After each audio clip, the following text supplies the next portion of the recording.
Hello everyone, today we are going to study about structures of atom.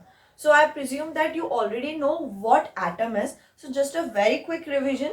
Atoms are the smallest building block of any matter and it is neither created nor be destroyed. The theory is given by John Dalton and he presumed that atoms is just a positive thing. Like there is no electron present in them.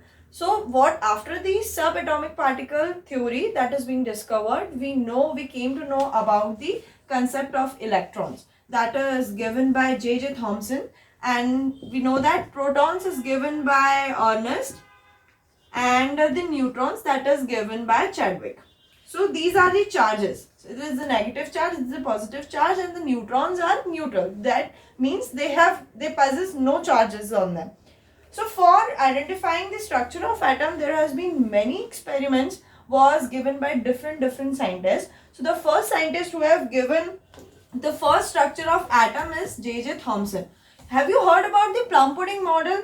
Like many of the times in Christmas celebrations, basically we eat plums pudding. That is a sweet in which it looks like a surface and with the chocolates are embedded on it, or the raisin basically. So this is the type of model that the J.J. Thomson have given, that the atoms is consist of a sphere-like structure in which electrons are embedded on it. Like here are the electrons that are embedded on it like a plum pudding model.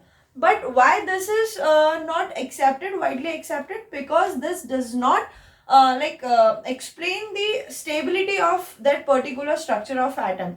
So then Rutherford, the another scientist, came into existence, and what he have explained that with the help of a gold foil. And why he have chosen gold foil? Because it is very thin, and in an experiment we required a very thin layer of gold foil. And what he have done is he have done alpha particle scattering experiment, in which what is alpha particle? Let's get a very quick explanation. Alpha particles are two neutrons plus 2 protons, that is equivalent to ionized helium. Basically this concept we'll learn in next class, but basically 2 neutrons and 2 protons together, when bounded together, makes an alpha particle. When these alpha particles bombarded on this gold foil, what are the experiments? Like some of the alpha particles went straight. See, as we already know from previous particle that there are certain electrons are embedded in that surface area. So there are certain alpha particles which are deflected from the angle. As we know the concept of science that positive and negative repel each other, positive negative attract each other, and positive repel each other. So what we can see from this experiment is most of the alpha particles went straight.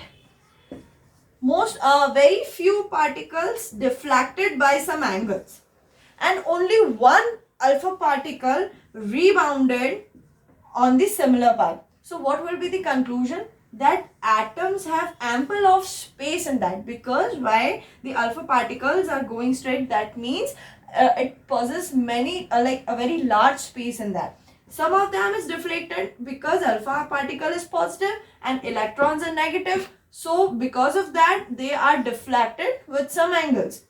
And just because of one particle is reflected by, that means there is one small center in the center of atom. Because of that, positive and positive, that's why it is rebounded back. So this is the reason why the entire surface, entire structure have given by him. But this, the limitation of this model is this does not specify what if the electron possesses energy. If electrons revolves around the surface areas, then maybe it's possible that it loses energies and fall into the nucleus. So then comes another model that is given by Neil Bohr's model. So what the concept he explained the concept about shells and orbits. That means the electrons, say suppose this is an atom, this is a nucleus, and the electrons revolves around in a discrete orbit. That means these orbits have their own energy levels in which they revolves around it. So here comes the concept of KLMN shells. Now the question arises, why they are named as KLMN? Why not ABCD? So there is one experiment that was previously done in which the one of the scientists, I don't remember the name, I'll explain, I'll get back for this, but the scientists have experimented x-rays in which he possesses that there are certain energy levels. Some are higher energy levels, some are lower energy levels. So these energy levels, for example, for higher energy level he named as A, and for lower energy level he named as B. Then he assumed that what if that it is possible that another scientist may found another particle who have higher energy level. So he started with K just to name the naming culture easy. So that's why we name as K. So these are the K, for example, K, L, M, N, that is equals to 1, 2, 3, 4. So K is the highest order of energy level.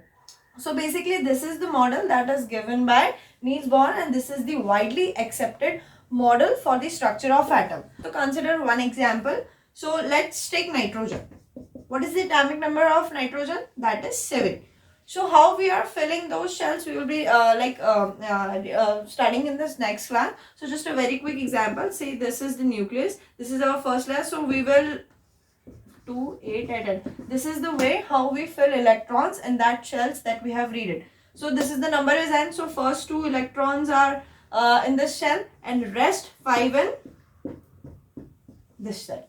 So this is 1, 2, 3, 4, 5, 5. So basically what is this? This is the structure of atom. This is one example. So I hope you have learned about what the structure of atoms is. Now in next classes we will be reading more in detail about these further concepts. Thank you.